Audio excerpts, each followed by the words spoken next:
कभी कभी जीवन में ऐसे लोग सामने आते हैं जिनकी सादगी, मेहनत और संघर्ष हमें ये एहसास दिलाते हैं कि राजनीति केवल सत्ता का खेल नहीं बल्कि जनता की सेवा का एक पवित्र माध्यम है। इसी कड़ी में आज हम बात करेंगे उस नेता की जिनकी पहचान छत्तीसगढ़ की मिट्टी में गहराई तक बसी है और जिनकी आवाज आदिवासी समाज और गरीब जनता की उम्मीद बन चुकी है। जी हाँ दोस्तों, हम बात कर रहे हैं रामविचार नेताम की। तो आइए उनकी पूरी जीवन यात्रा को एक साथ कदम दर कदम जुड़ाव के साथ जानते हैं। सबसे पहले बात करते हैं उनके जन्म और बचपन की। रामविचार नेताम का जन्म 1 मार्च 1961 को छत्तीसगढ़, जो कि तब मध्य प्रदेश में था, यहाँ के एक छोटे से गांव सड़ावाल में हुआ। गांव की मिट्टी से जुड़े होने के कारण उनमें बचपन से ही सादगी, श्रम और लोक जीवन की झलक दिखने लगी थी। इसके बाद शिक्षा की बात करें तो उन्होंने अंबिकापुर पीजी कॉलेज से पढ़ाई की। यहीं से छात्र राजनीति में उनका पहला कदम पड़ा।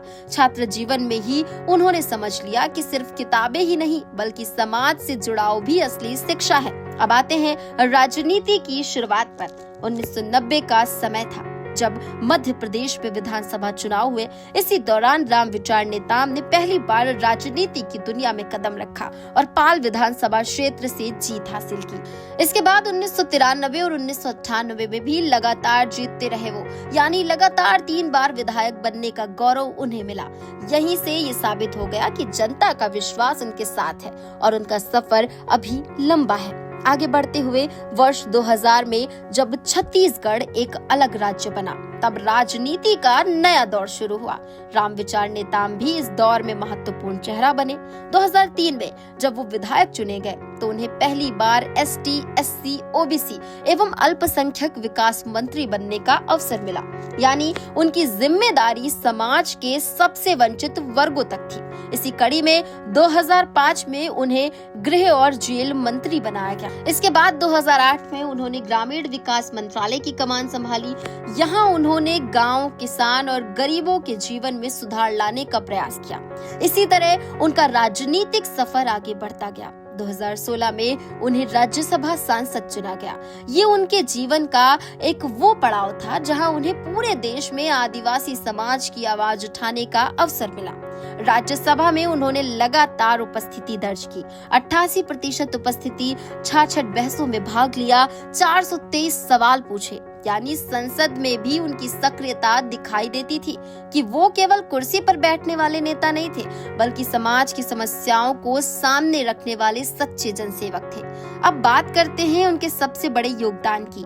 रामविचार नेताम हमेशा से आदिवासी समाज की आवाज बने। उन्होंने संसद में बार बार कहा कि खान पान और जीवन रक्षा के मुद्दों से भी ऊपर आदिवासी पहचान और स्वाभिमान की रक्षा सबसे जरूरी है। इसी सोच के कारण उन्होंने पीवीटीजीज के अधिकार, शिक्षा और पुनर्वास की योजनाओं पर जोर दिया। यही कारण है कि आदिवासी समाज उन्हें आज भी अपना प्रतिनिधि मानता है। आगे बढ़ते हुए 2023 में वो फिर से जनता के आशीर्वाद से रामानुजगंज से विधायक बने। इसके बाद उन्हें विधानसभा का प्रोटेम स्पीकर नियुक्त किया गया। ये सम्मान ये दिखाता है कि उनकी सादगी और नेतृत्व क्षमता पर सबका विश्वास है। अब आते हैं उनके व्यक्तित्व पर। रामविचार नेताम बेहद सरल, जमीन से जुड़े और सीधे सपाट व्यक्ति हैं। उनकी भाषा में गांव की महक और जनता की सच्चाई झलकती है। वो अक्सर कहते हैं, राजनीति सत्ता का खेल नहीं, जनता की सेवा का माध्यम है। इसी सोच की वजह से लोग उन्हें सिर्फ नेता नहीं बल्कि अपना मार्गदर्शक मानते हैं। उनके निजी जीवन की बात करें तो वो साधारण पृष्ठभूमि से आते हैं। उन्होंने सिर्फ एसएससी तक की शिक्षा प्राप्त की है। वो 2 बेटियों के पिता हैं और पारिवारिक जीवन में भी उतने ही सादगीपूर्ण हैं जितना राजनीति में। चलिए अब उनकी उपलब्धियों पर एक नजर डाल लेते हैं। 1990, 1993, 1998 लगातार 3 बार विधायक, वो भी पाल से। 2003 छत्तीसगढ़ में एसटी, एससी, ओबीसी मंत्री, 2005 में गृह और जेल मंत्री, 2008 में ग्रामीण विकास मंत्री, 2016 से 2022 में राज्यसभा सांसद और 2023 में रामानुजगंज से विधायक।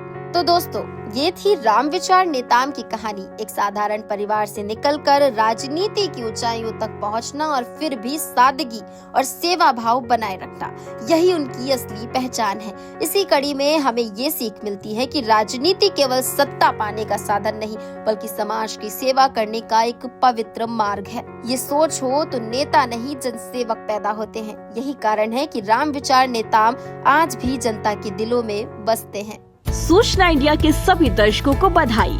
अब आप सूचना इंडिया देख सकते हैं जियो टीवी चैनल नंबर 4053 पर भी। साथ ही सूचना इंडिया के सभी सोशल प्लेटफॉर्म इंस्टाग्राम, फेसबुक और ट्विटर से जुड़े और पाएं आपके क्षेत्र से जुड़ी हर एक खबर। अगर आप खबरें पढ़ने में दिलचस्पी रखते हैं तो अभी लॉग इन करें www.सूचनाindia.co.in पर।